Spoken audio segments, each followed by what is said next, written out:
여러분 안녕하세요. 해커스 로스쿨 언어2의 이재빈 강사입니다. 드디어 2024학년도 리트 시즌이 시작이 되었는데요. 2024학년도 이재빈 언어2의 커리큘럼은 어떻게 구성되었는지 소개해드리고자 여러분들과 이 자리에서 만나게 되었습니다. 언어2의 비밀을 풀다. 지금까지 언어2에 대한 잘못된 학습 방법이 통용이 되었기 때문에 언어2라고 하는 과목이 억울하게도 오명을 쓰고 있었다라고 생각을 합니다.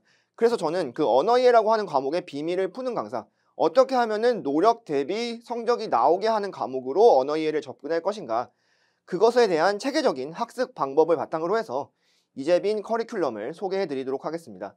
그 전에 먼저 제가 어떤 강사인지 간략하게 소개를 해 드리도록 할게요. 저는 서울대학교에서 경제학과를 졸업을 했고요. 그런데 약간 독특하게도 이제 경제학과를 진학하기 전에 고등학교 때 이과에서 교차 지원을 했습니다. 그래서 이제 과학탐구와 같은 수학과 같은 과목을 공부를 했고요. 대학교 재학 중에는 경제학 공부도 열심히 했지만 철학에 관심이 많아서 웬만한 철학 수업은 다 들었습니다. 그리고 이제 재학 중에 대산대학문학상이라고 하는 상이 있는데 유명한 문학상입니다. 이 상을 수상을 해서 창작과 비평에 공식적으로 등단을 한 작가이기도 합니다.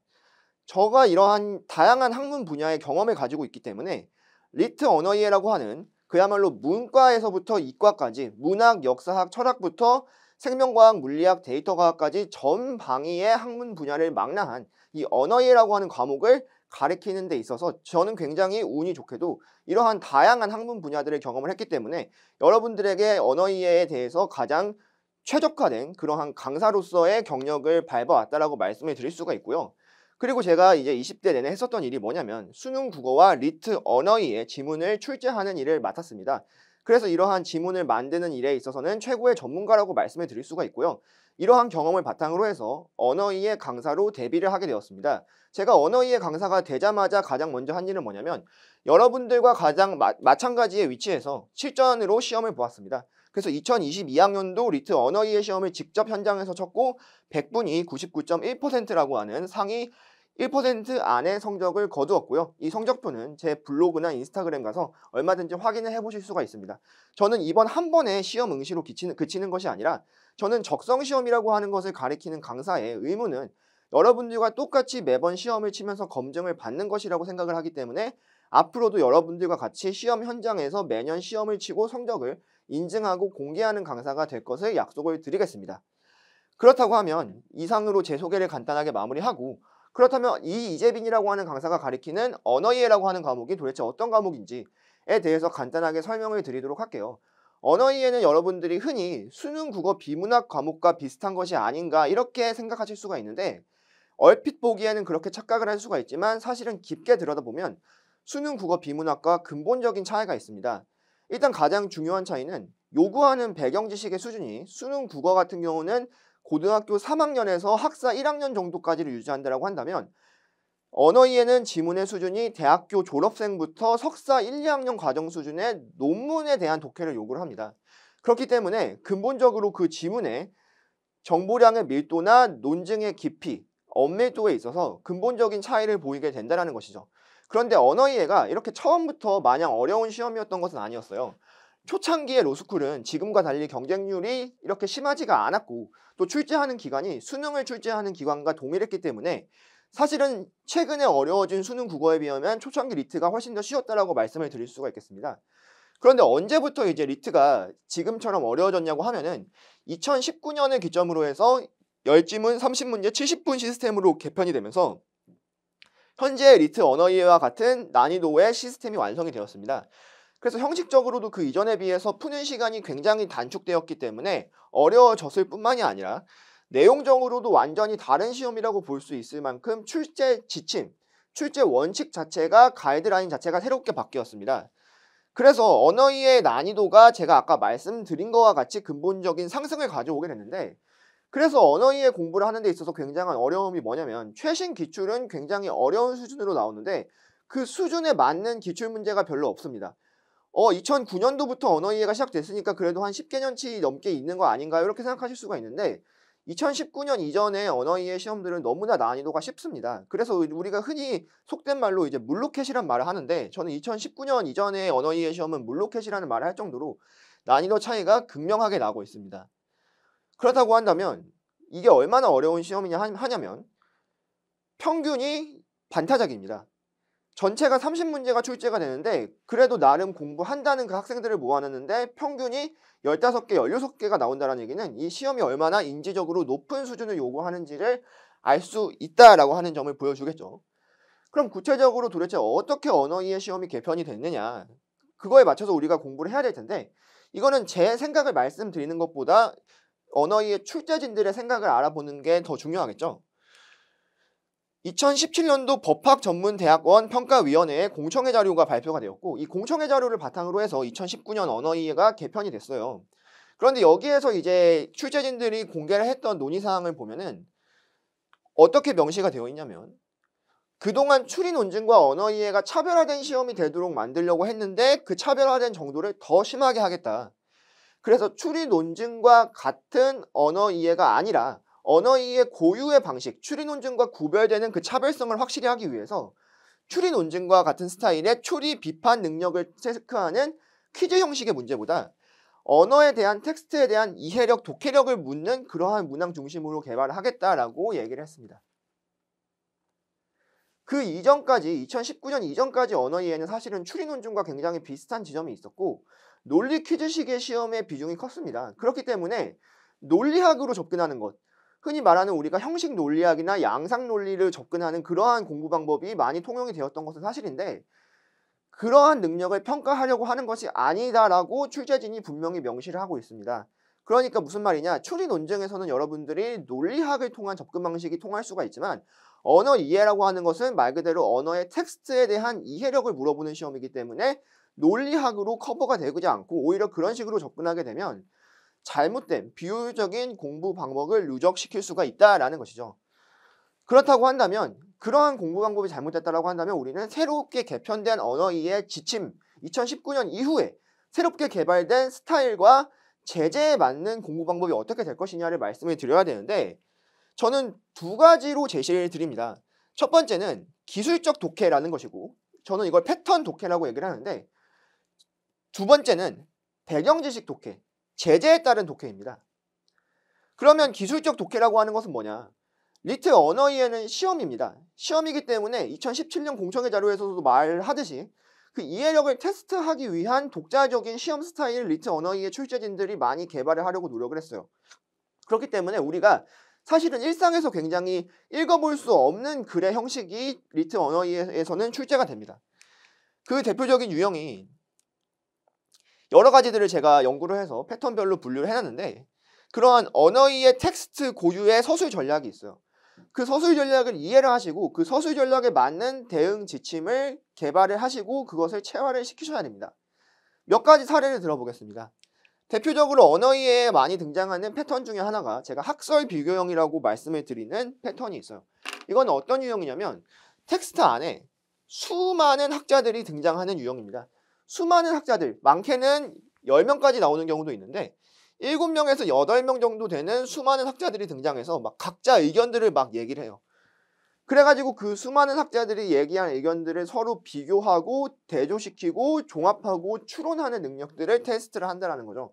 이러한 패턴에 대한 글은 사실은 리트 언어 이해 지문이 아니면 어디에서도 접해보기 힘든 그러한 기술적 지문입니다. 우리가 시중에 대중서를 읽거나 아니면은 뭐 지금 수업 들으시는 분들 중에 대학원생분들도 계실 텐데 논문 같은 거에서도 이런 식의 압축적으로 수많은 학자들이 등장하는 글은 접할 수가 없거든요. 그러니까 이거는 말 그대로 리트 언어 이해라고 하는 출제진들이 시험을 위해서 만든 지문이에요.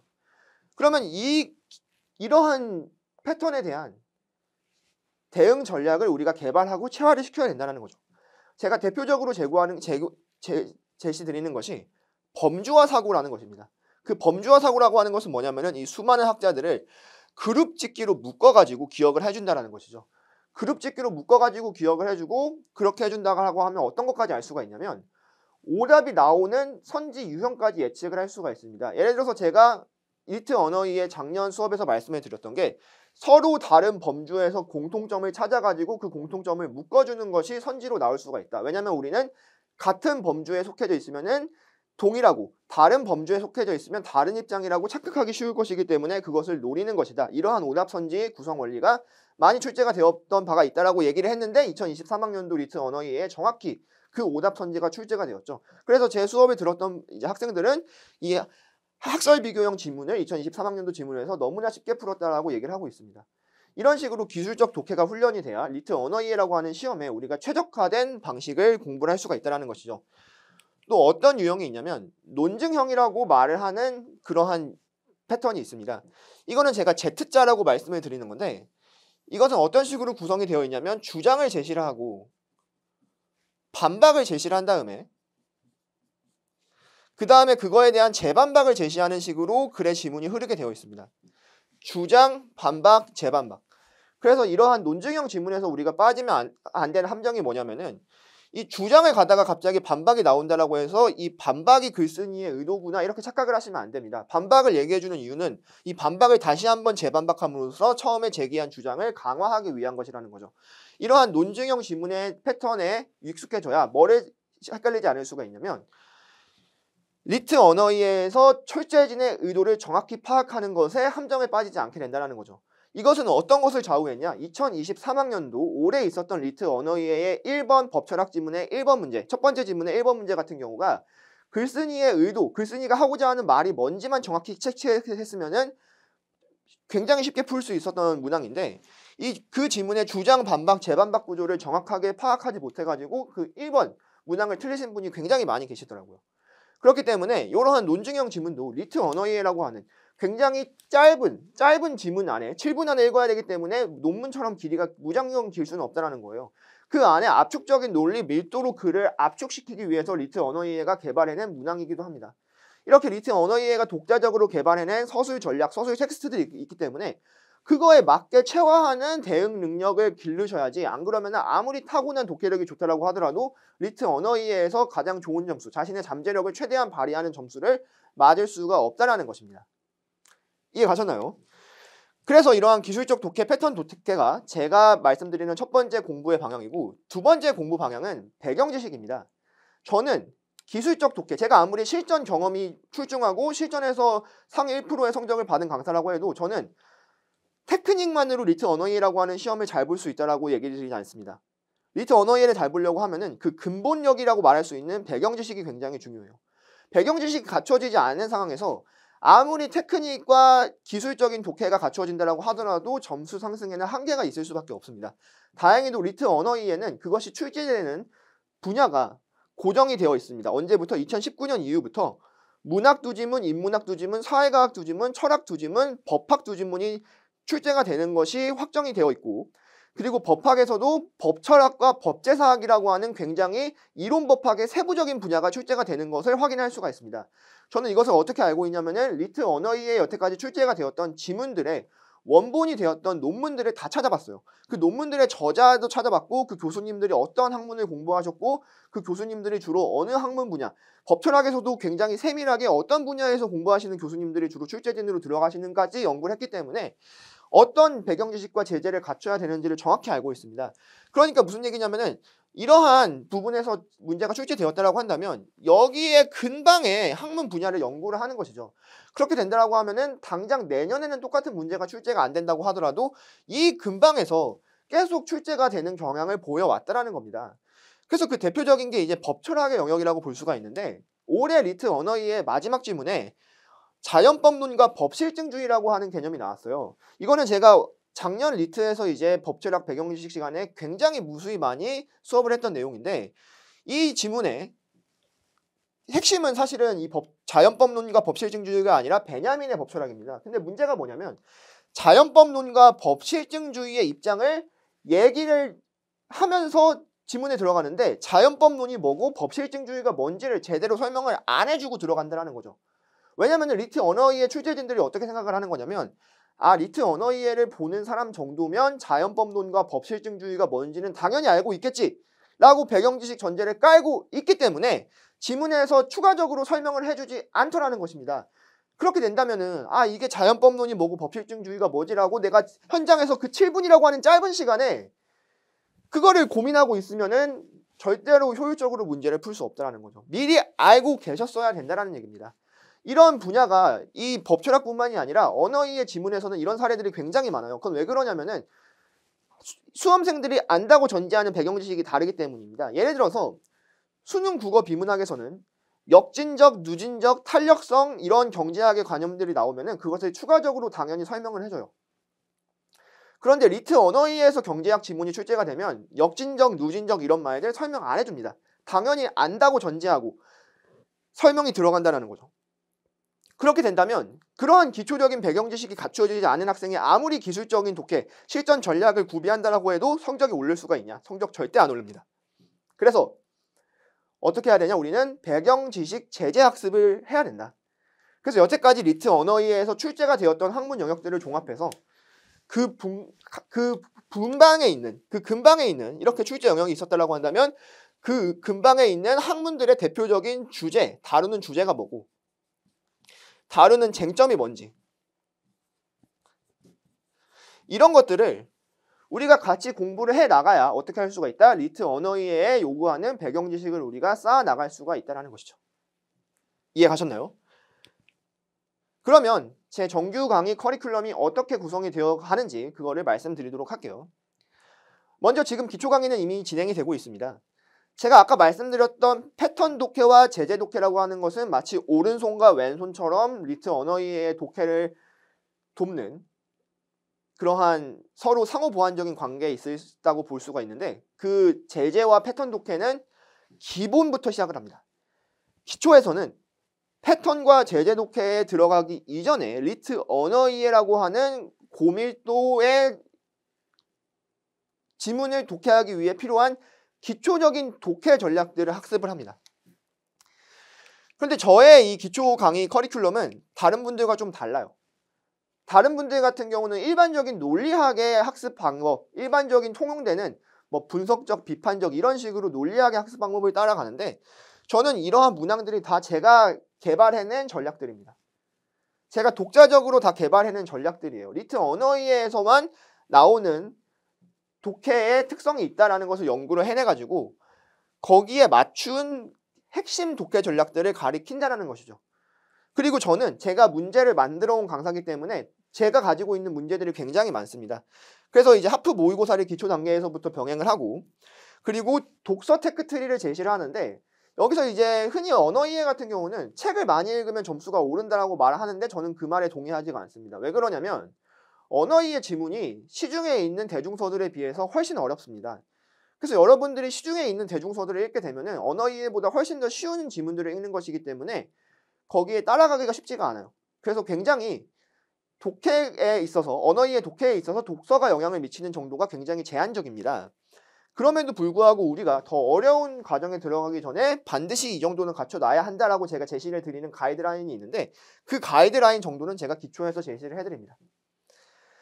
그래서 이렇게 기초학습은 지금 수업이 진행이 되고 있고 기초를 마치고 나면 드디어 기본과 심화 과정으로 들어가는데 여기에서부터 저의 시그니처 강의라고 할 수 있는 패턴 강의와 제재 강의가 본격적으로 시작이 됩니다. 그런데 이제 저는 언어이해를 크게 두 개로 잘라놨어요. 어떻게 잘라놨냐? 문학, 역사학, 철학 이렇게 해서 5개 지문이 출제가 되는데 인문학과 철학에서 5개 지문이 출제가 되는데 이 분야는 상대적으로 난이도가 쉽습니다. 물론 이거는 문과생 기준으로 말씀을 드리는 거예요. 이과생분들은 이제 과학 분야가 더 쉬울 수가 있겠죠. 그런데 이제 우리가 일반적으로 이제 문과생분들이 수험생분의 대부분을 차지하기 때문에 점수를 따고 시간을 빨리 확보해야 되는 파트가 어디냐면은 상대적으로 쉬운 역사학, 문학, 철학 이쪽 파트입니다. 그래서 그쪽 분야의 제재를 저는 기본 단계라고 묶어놨고 그리고 우리가 상대적으로 조금 쉽게 접할 수 있는 패턴들이 있어요. 그래서 그러한 패턴과 제재에 대한 학습 방법을 기본 단계에서부터 시작을 한다는 것이죠. 그리고 이러한 과정, 이러한 쉬운 과정만 반영한 하프 모의고사를 기본 단계에서도 병행을 하고 그리고 가장 중요한 게 뭐냐면은 기본 단계에서부터 뭐를 시작할 거냐면은 논문 리딩을 여러분들과 같이 시작을 할 겁니다. 이 논문 리딩이 중요한 이유는 뭐냐면 결국은 리트 언어이해의 출전 원전이 되는 것을 찾아보니까 대부분 교수님들이 직접 쓰신 논문이더라고요. 그래서 결국 언어이해를 읽기 위해서는 논문을 정도는 읽어야 된다. 어차피 언어이해라고 하는 시험이 석사 이상의 논문 정도는 읽을 것을 요구하는 시험이다. 그래서 여러분들이 이제 학교 다닐 때도 그런 수업을 많이 들어보셨을 텐데 대학교에서도 논문들을 교수님들이 발췌해가지고 그거를 강의 자료로 사용하거나 거기서 시험을 내시거나 이런 분들 많이 계시잖아요. 저도 마찬가지로 그런 식으로 논문을 텍스트로 삼아가지고 여러분들이 독해 연습을 할 수 있도록 제시를 해드릴 겁니다. 현강생들한테는 제가 당연히 직접 자료를 드릴 건데 인강을 수강하시는 분들 같은 경우는 제가 이제 네이버 카페를 만들어가지고 그 카페에 읽어야 될 논문 리스트와 그 논문들을 제가 업로드를 해드리도록 하겠습니다. 그리고 그 논문에서 읽어야 되는 핵심 쟁점들을 정리를 해드릴 거예요. 그래서 이런 식의 학습 방법으로 기본 단계가 시작이 되고 심화 단계에서도 마찬가지로 하프 모의고사와 논문 리딩과 함께 패턴 독해, 제재 독해가 시작이 되는데 여기에서 중요한 게 뭐냐면 이 심화에서 다뤄지는 법철학, 법제사학, 경제학, 과학 여기에서 5개 지문이 출제가 되는데 여기가 사실은 대부분의 수험생들이 어려워하는 파트고 문제를 많이 틀리는 파트입니다. 여기를 정복하냐 정복하지 않느냐가 뭐를 결정하냐면 우리가 20개라고 하는 안정적으로 로스쿨을 합격하기 위해서는 언어이에 20개라고 하는 이 장벽을 넘어가야 되는데 이 장벽을 넘어갈 수 있냐 없느냐를 결정하는 파트가 이 파트이고 이 심화 과정에 있어서 제가 가장 연구를 많이 드리고 가장 공을 많이 들였기 때문에 특히 법철학과 경제학에 있어서는 어느 누구보다 전문가라고 제가 말씀을 드릴 수가 있습니다. 이 부분에 대해서는 제가 배경 지식부터 해가지고 여태까지 출제됐던 쟁점, 학자, 논문들까지 해서 완벽하게 정리를 해드릴 거예요. 그래서 저는 제 수업을 듣고 나서는 법철학에서는 틀리지 않았어요. 경제학에서는 틀리지 않았어요 라고 하는 말이 나올 정도로 이 분야에 대해서는 완벽하게 설명을 드릴 계획입니다. 그리고 과학에 있어서도 사실은 이 과학을 제대로 가르치실 수 있는 분들이 많이 안 계신 것 같아요. 왜냐하면 대부분 언어이해 분들이 강사분들이 문과 출신이시기 때문에 제가 이 과학 분야에 대한 수업을 하다 보면은 잘못된 이러한 내용 학습을 들은 것을 많이 들은 적이 있습니다. 예를 들어서 물리학에서 특히 그런 경우가 많이 있었는데 저는 이제 이과에서 과탐을 공부한 그러한 경험을 가지고 있기 때문에 이 분야에 대해서도 과학 분야에 대해서도 굉장히 정확하고 효율적인 학습 방향을 제시를 해드릴 수가 있을 것입니다. 그리고 패턴 독해에 있어서도 마찬가지고요. 그리고 논문 리딩도 여기에서도 굉장히 중요하게 진행이 될 예정입니다. 그리고 마지막으로 이제 파이널 강의가 진행이 될 것인데 파이널 강의는 여타 다른 분들과 마찬가지로 모의고사 방식으로 진행이 됩니다. 그런데 이제 제 모의고사 같은 경우가 작년에 사실은 공식적으로 제 이름을 건 모의고사가 처음 시작이 되었는데 굉장히 좋은 평가를 많이 받았습니다. 저의 모든 강의 중에서도 모의고사에 대한 호평이 굉장히 많았는데 그것은 제가 정말 오랫동안 리트 언어이해와 수능 국어 비문학을 출제해온 그 출제진이었기 때문에 그렇기 뿐만이 아니라 저는 다른 분들 같은 경우는 이제 학원에서 이제 만들거나 아니면 외주를 줘서 문제를 만드는 경우가 많은데 저는 강사인 제가 직접 논문을 하나하나 한 땀 한 땀 논문들을 읽어가면서 제가 이해한 내용을 윤문을 해서 제가 모든 모의고사 지문을 제가 직접 출제를 합니다. 이거는 굉장히 시간이 오래 걸리고 저한테도 굉장한 많은 노력을 요구하지만 저는 그렇게 해야지만 리트 언어이해에 필적한 수준의 모의고사 퀄리티가 나올 수 있다고 생각을 해요. 물론 저 같은 경우도 출제하는 과정에서 오류가 없는지를 확인하기 위해서 저의 지인들 중에 경제학 박사과정, 철학과 박사과정, 컴퓨터공학 박사과정, 물리학 박사과정을 하는 친구들에게 출제에 대한 검토는 부탁하고 있습니다. 그러나 그 출제 자체는 제가 직접 하고 있는데 그게 왜 그러냐면 그 분야에 대한 전공 배경 지식도 중요하지만 리트 언어이해라고 하는 시험에 대한 이해도가 굉장히 중요하기 때문에 저는 제가 직접 내지 않으면 만족할 만한 퀄리티가 나오지가 않았습니다. 그래서 저는 모든 모의고사를 한 땀 한 땀 제가 직접 만들기 때문에 여러분들께서도 이것이 최고의 퀄리티의 모의고사다라는 걸 직접 풀어보신 분들이 느끼실 수 있을 거예요. 한번 제 파이널 모의고사가 시작되기 전에 제 모의고사 문항을 풀어보고 싶으신 분들은 제가 이제 3월 달부터 이제 매월 모의고사를 진행할 것입니다. 우리 이제 고등학교 때 수능 국어 공부하다 보면은 매달마다 평가원 시험이 있었잖아요. 평가원 모의고사가 있었고 사설 모의고사가 있었던 것처럼 저는 이제 제 수강생들을 대상으로 해서 매달 모의고사를 봅니다. 그런데 이제 그 모의고사를 공개 모의고사로 실시할 때도 있기 때문에 그 공개 모의고사를 실시할 때 오셔가지고 제 문제를 풀어보시면 제 문제의 퀄리티가 굉장히 좋다라고 하는 것을 여러분들께서 체감을 하실 수 있으실 겁니다. 그런데 이제 이 단계에 오면은 사실은 가장 중요한 것이 이제 기본과 심화 단계이고 이 파이널 단계에 오게 되면은 뭐가 중요하냐? 개인별로 약점을 찾아가지고 자신의 실질적인 목표에 맞는 전략을 짜는 게 굉장히 중요합니다. 무슨 말이냐면은 나는 목표가 서울대 로스쿨이기 때문에 언어이해 모든 지문, 10지문을 다 읽고 푸는 전략으로 갈 거야 라고 하는 학생도 있고 내가 인서울 로스쿨에 가기 위해서는 나는 과학 2지문을 버릴래. 아니면 나는 3지문을 버릴래. 이런 식으로 학생들의 그 실력마다 사실은 언어이해 시험장에 들어가는 그 세부 전략들이 달라야 되고, 그리고 이 남은 기간 동안 개인별로 약점을 찾아서 보강을 해야 됩니다. 왜 그러냐면 우리가 잘하는 것을 더 잘하게 만드는 것은 굉장히 어렵습니다. 그러나 약점을 보강하는 것은 굉장히 쉬워요. 왜 그러냐면 우리의 대부분의 분야들이 성장 곡선이 이런 식의 성장 곡선을 그리는 경우가 많기 때문입니다. 그래서 이 파이널 단계에 와서는 제가 수강생들을 대상으로 해서 한 명 한 명 분석을 해주면서 어떠한 전략을 가지고 언어이해 시험장에 들어가라. 그리고 지금 어떤 부분이 부족하니까 이 부분에 대한 집중적인 학습을 해라라고 하는 가이드라인을 제시를 해드릴 겁니다. 현강생 분들 같은 경우는 제가 한 명 한 명 클리닉을 운영을 했었고 올해도 이제 운영을 할 계획이고, 인강을 들으시는 분들도 이제 게시판을 통해서 저한테 상담을 신청을 해주시면 제가 1대1로 만나서 약점 클리닉을 보강을 해드리도록 하겠습니다. 그리고 정규 커리큘럼이 끝이 아닙니다. 저는 뭐를 중요시 여기냐면 개인마다 약점을 보강하는 것이 굉장히 중요하다라고 강조를 하고 있는데, 이 독해에서 학생들이 약점을 보이는 부분들이 사실 학생들마다 다 달라요. 어떤 분은 독해 속도가 유난히 느리신 분이 있고, 어떤 분은 내용 이해는 잘 하시는데 리트 언어 이해의 선지를 판단하는 능력, 그래서 다 내용은 이해했는데 선지를 잘못 골라서 틀리시는 분이 계시고, 어떤 분은 유달리 배경 지식이 부족하신 분이 계십니다. 그래서 각각의 그 약점에 맞는 특강 커리큘럼을 준비를 했습니다. 그래서 속독을 위한 논리 강화라고 하는 수업은, 이 수업도 작년에 호응이 굉장히 좋았는데, 독해 속도가 느린 분들을 위해 가지고 리트 독해 속도를 빠르게 해줄 수 있는 논리 구조, 지문 전개 방식, 그리고 그러한 지문 전개 방식을 어떻게 읽어야 되는지에 대한 집중적인 특강이라고 볼 수가 있습니다. 오답을 거르는 논리 강화 같은 경우는, 리트 언어 이해 같은 경우는 선지 구성이 굉장히 촘촘하고 엄밀합니다. 그것은 수능 국어와 피셋 언어 논리와 달라요. 수능 국어나 피셋 언어 논리와 같이 나라에서 출제하는 시험은 오답 논란을 안 만들기 위해서 굉장히 답을 명확하게 제시를 합니다. 그래서 선지 논란이 안 일어나게끔 만들어요. 그런데 리트 언어 이해 같은 경우는 이걸 가지고 문제 삼는 사람도 없기 때문에 선지 판단, 정오 판단 근거를 굉장히 세밀하고 쫀쫀하게 만듭니다. 이게 리트 언어 이해 시험의 특징인데, 그런데 이러한 오답 선지 판단이 약하신 분들이 계세요.